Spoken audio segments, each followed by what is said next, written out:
You're listening to Career Compass with Patrick and Cha-Cha on Base 101.1 FM. Yes, We're talking about doing several things. Doing remote work. You don't know about that for here. They sit down, they do WWE on the streets. If you're just tuning, you're welcome. This morning, we're talking about hybrid, remote work, and digital collaboration, mastering the new workplace. I don't know if you've seen a lot of times, like most recently, if you go to job platforms where people are looking for vacancies and whatnot, you see where they say full-time, hybrid, remote, waiting at the call down where they inside the place. On site, yes. You see, the first time I saw those things, funny story. First time I saw a job platform and I saw on site, I was thinking to myself, I don't be bricklayer. I'm not. Till later on, I was like, oh yeah, blunt me. It means you come into the office. Yes. So most recently, remote and hybrid work have transformed how we connect. Now, a lot of people work from home. People collaborate and contribute from different parts. There is flexibility in the workspace and structure. And some people say it can lead to isolation or miscommunication. Some people say hybrid work, remote or hybrid work can lead to burnout. I must say that if I could do this from home, I will flex myself. I would love it. But there's technology for that now. There is. But I like seeing your faces. I like seeing people. Let's get into the conversation. What are the key benefits of hybrid and remote work for both the employers and the organization? Now, I remember before COVID, pre-COVID, nobody could think about working from home. It was like taboo.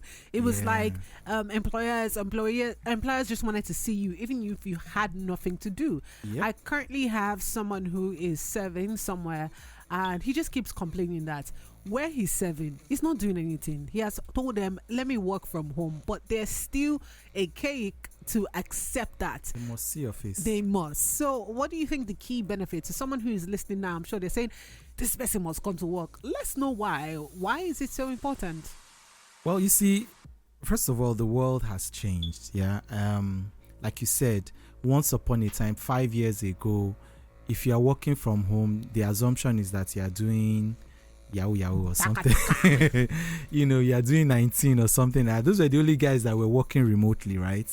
But now everybody, almost every profession has a flexible means of work, right? And what are the key benefits? The first thing is that flexibility and autonomy. Obviously, that's a given.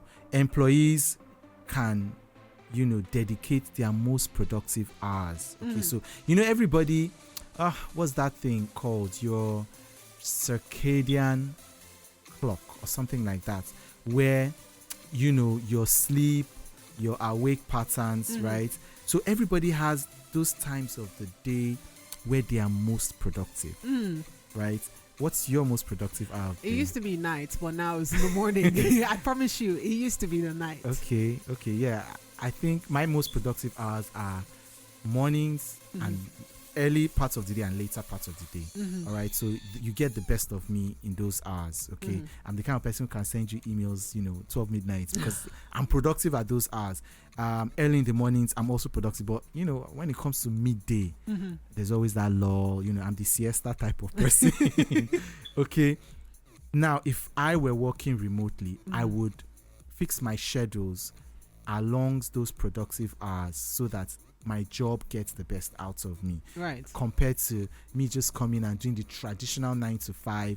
What gets the most productive hours of the day? Traffic. You spend, someone like me will spend the most productive hours of my day in traffic, fighting it out in this Lagos traffic. So yes, of course, it's also cost efficient for employers in the sense that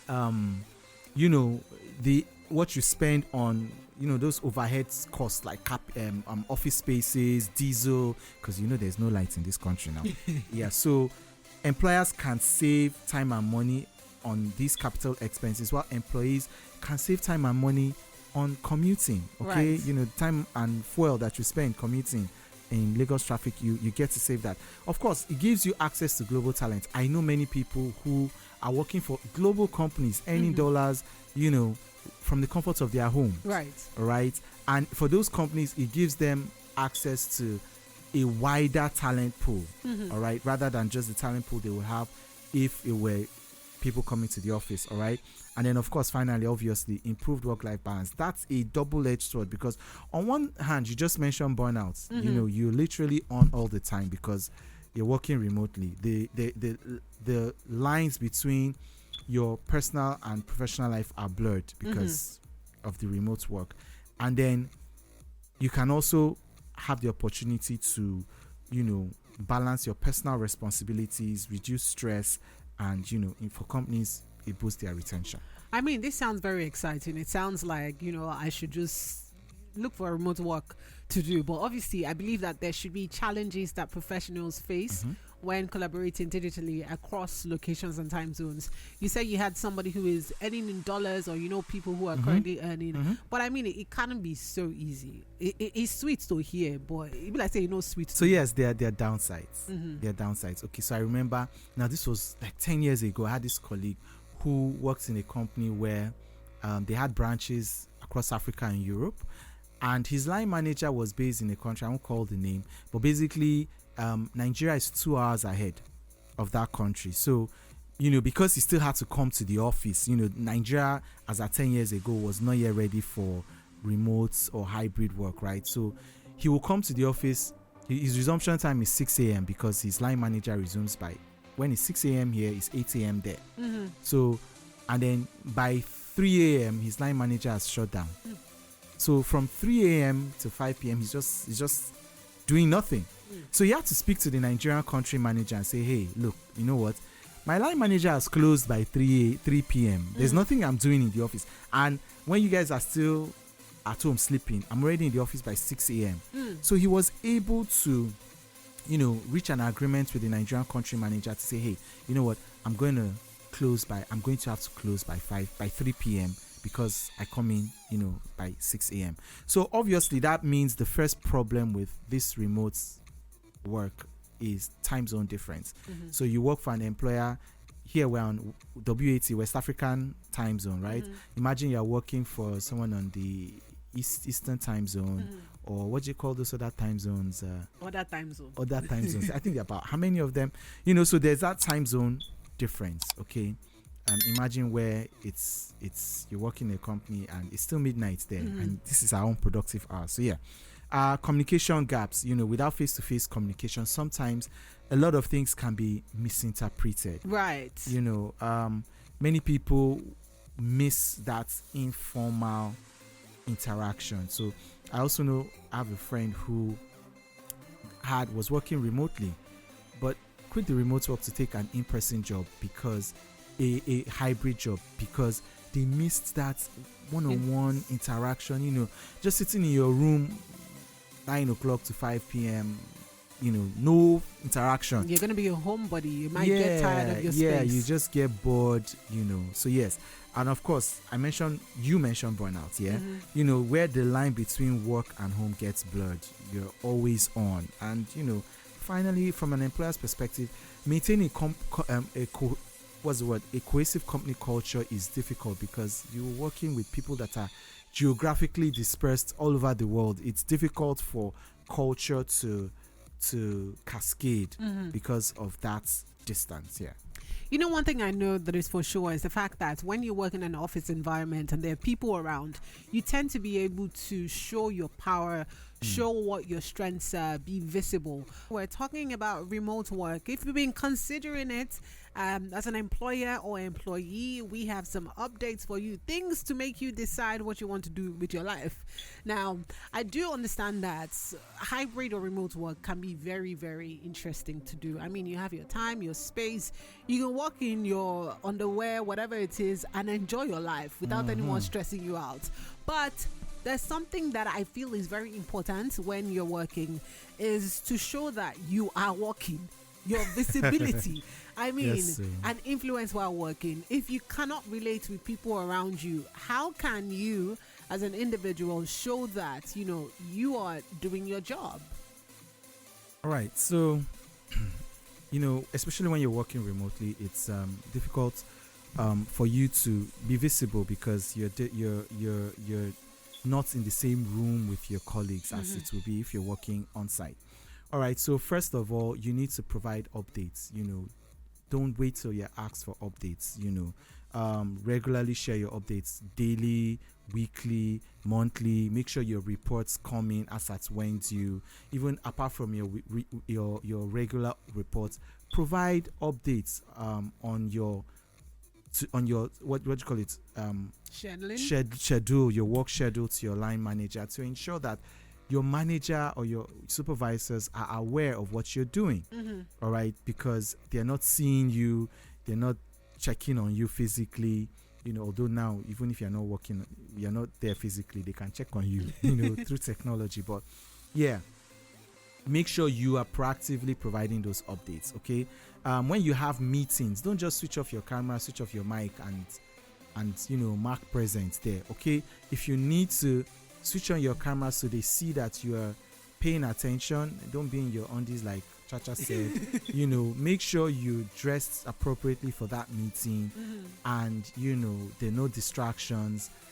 You contribute to the meetings. Don't just at the end of the meeting, thanks everyone for coming. The only contribution is thank you. Oh, you wave. Wave. No. So make meaningful contributions on if you're on the meeting, if there's any to do that's on your queue, make sure you deliver on your own to-dos. All right.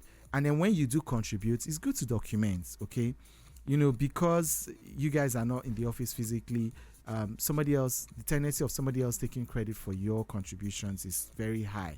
So if you have to document it, if you use file sharing platforms, use it to log in your ideas, suggestions, so everybody knows that this idea was yours. All right. And finally, it's something that you need to do, especially when you're working remotely, because it's most difficult to do. Build relationships. Okay. However, it has to be intentional. Schedule a virtual coffee chat or something with your colleagues, so that you can get to know them. You can, and that when you get to know each other, work becomes a lot more seamless. Yeah, it's way better. Yeah. But the truth is, with all these things, you can be home, you can schedule all these meetings, you can be proactive, you can engage in meetings and whatnot, but there's certain things that you do over time. There's certain habits and routines that people will do because they're comfortable in their own homes. So working remotely can, allow someone be less productive because of some certain habits and routines that help remote workers stay productive to avoid burnout. So what can people do over and over? Because if I was working from home, I'm not even gonna lie, there's certain things that I do at home that I'll be doing while I'm working. So yes, how can people just the first habit that helps remote workers be successful working remotely, first of all, is your daily planning. Never start a day without your daily to-do. Start each day with a clear to-do list, okay, that prioritizes all the things you need to get done and achieve that day. Because when you work remotely, really, there's no line manager physically breathing down your neck, right? So you're in charge of your own time. You're almost your own boss. So you need to hold yourself accountable, right? All right. Then make sure you have a dedicated workplace setup, okay? The fact that you're not getting dressed to come to the office. When you get dressed, you come to the office, there's something about the Lagos traffic, getting dressed that arranges your mind, prepares your mind for it, puts your mind in work mode. All right. So you need to do the same thing at home. Do something that puts your mind in work mode. Have a dedicated work area that, look, when you are in this particular area, you are in work mode, full work mode. All right. That mentally prepares your mind, to separate your personal and your professional life. All right. And then, this is something that I think maybe is part of what you said you do. You should have a digital detox, okay? When you are out of work mode, you are out, Because remember, like I said earlier on, there's a bloodline between your personal and professional life when you're working from home or you're working remotely. So you need to have an on and off switch somewhere, somehow. So once you leave that workspace, you're not working. You are doing you. All right. So that digital detox is necessary. And finally, this is something I saw somebody I respect, do once, and I was at sea. Why does she do this? time slots on her calendar that are permanently blocked. Yes, she does that, and I was like, oh, like she has it. You can't fix any meeting for this particular line manager between 12 and 1, or is it between 1:30 and 2:30, because it's permanently blocked for lunch. Okay. You cannot. So some people have other times that are permanently blocked on their calendar, like for focused work time. Right. All right. This is remember what I said earlier on, your most productive hours. So if you know your most productive hours are between 8 and 11, you can block those times on your calendar. No meetings during that period. All right. Fix your meetings for your siesta time when you most likely be less productive. You can now do meetings during those periods because they don't require your full mental attention. Yeah. Now, still talking about meetings, I know that meetings involve teams. I wonder how people can foster connection and inclusion in a hybrid environment, because people are on different times. So how can that happen? Yeah, so that connection is something that we need to proactively try to put in place. So first of all, inclusive communication. Okay, you can, especially when you have you work in different time zones, right? You can rotate the meeting times to accommodate for the different time zones to ensure that all voices are heard. Some people, these are their productive hours. Some people are waking up, this is midnight for them, just trying to make sure that they are attentive and attend those meetings. Okay, do virtual team building events, host online games. There's virtual Kahoots, the different games that you could do online, and check-ins, just to make sure that you touch base with everybody virtually. All right, celebrate milestones. This is something that could foster that camaraderie. Birthdays, promotions, achievements of things. Do them digitally, right? And finally, encourage cross-team collaboration. So if you can create opportunities for employees to work with colleagues outside their immediate team, this could also foster that inclusion in a remote or hybrid environment. I think that is spot on. But there's something about dealing with people physically. Sometimes when you're dealing with someone physically, you tend to read their body language. You tend to see how they act. But when you're dealing with someone remotely, you really don't know what they're thinking, how they are, if they're being rude, if they're being sarcastic, because you don't really know them that well. And of course, again, we have to know that there's emotional intelligence that has to come to play in situations like this. What role do you think that this emotional intelligence plays in a successful digital collaboration? Oh yeah, there was one video I saw one time, very funny, where this guy was in a meeting and he was mad, he was upset, he would just mute himself and cuss out, then unmute himself, and he's acting all prim and proper again. So yeah, like you said, when you are working with a geographically dispersed team, it's difficult to read people's body language. More difficult than it would be if you guys are sitting across, like the way I'm sitting across the table with you now. I can read your body language, You know if it's if you know right. what they do me, it can shock you. I may not be able to read your mind, but I can read your body language. Okay. So yeah, first thing that helps digital collaboration be successful is empathy. Okay, you need to understand that remote workers can face different challenges. Okay, and you need to just be able to put yourself in their shoes from time to time. Self-awareness is another thing that emotional intelligence will help you do in a digital or remote work environment setting. Okay, you can monitor your tone, okay, and your messages, so you can be mindful of how you come across. Okay, now this is for yourself. All right, it can also help in conflict resolution because you can address misunderstandings in a calm and constructive manner that avoids any form of escalation. And finally, I'd say it helps your adaptability. Okay, it helps you remain open to feedback and adjust your communication style to suit the occasion and situation. Now, as the workplace doctor and the almighty HR, I bet that you have tips for leaders and HRs that can what they can use to adapt policies and practices to support flexible working. I do feel like when someone is working remotely, the HR is most likely stricter, because they want to say, and not to say because they here, or you go show workings. So, how should leaders and HR adopt policies and practices to support flexible work? Okay, so policies.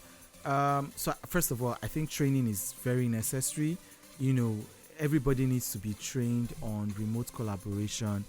Of course, remote collaboration will be heavily reliant on digital tools.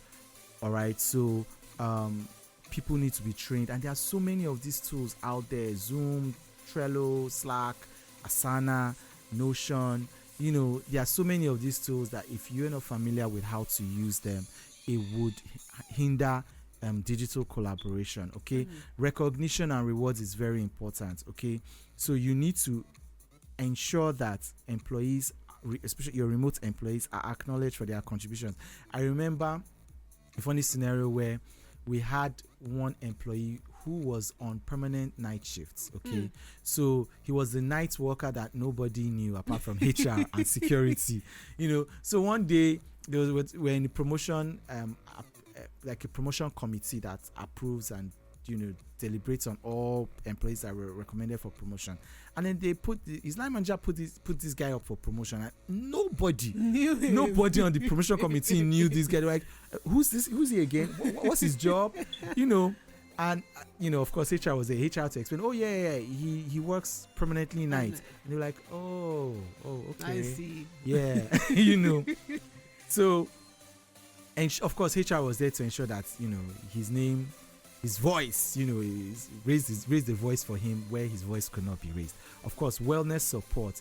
Remote workers need to have access to healthcare, mental health care, physical health care, flexible schedules, wellness programs that other workers would be entitled to, and clear guidelines. Okay, expectations need to be clearly defined, especially when you're working remotely. You're not seeing each other's faces. So just like you said, we're not paying you now for being present. So we're paying you for your productivity. Productivity needs to be clearly defined.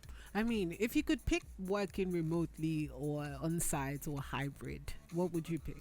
I pick both. That's hybrid. Yes. Why choose one when you can have both? So I mean, there are ups and downs, pros and cons of both. Okay.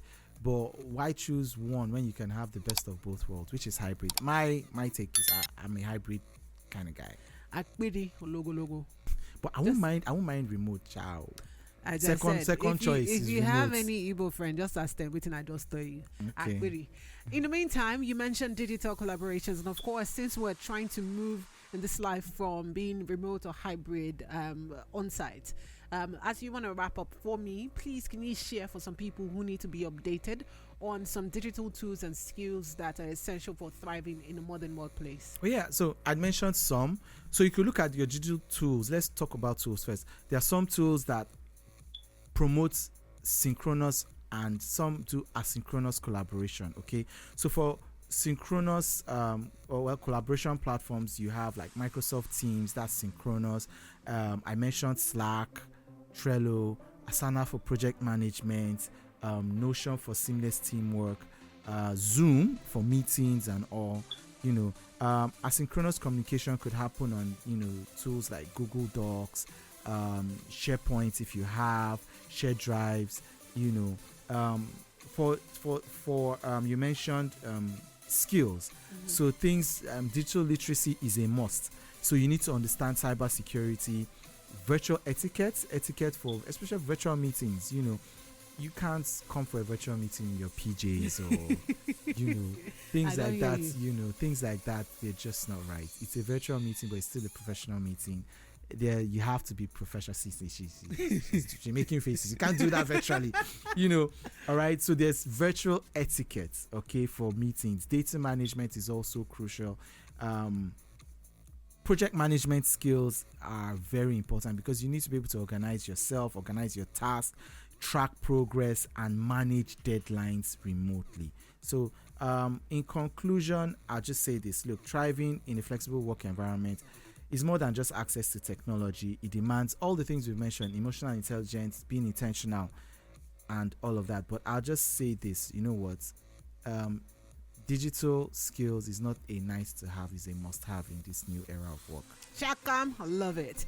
Thank you so much. I would be considering having a hybrid workspace on radio, if that's possible. It is possible, actually. Sometime on the other. You know our internet. Yeah, internet they must be chop, strong. they cook food, they go.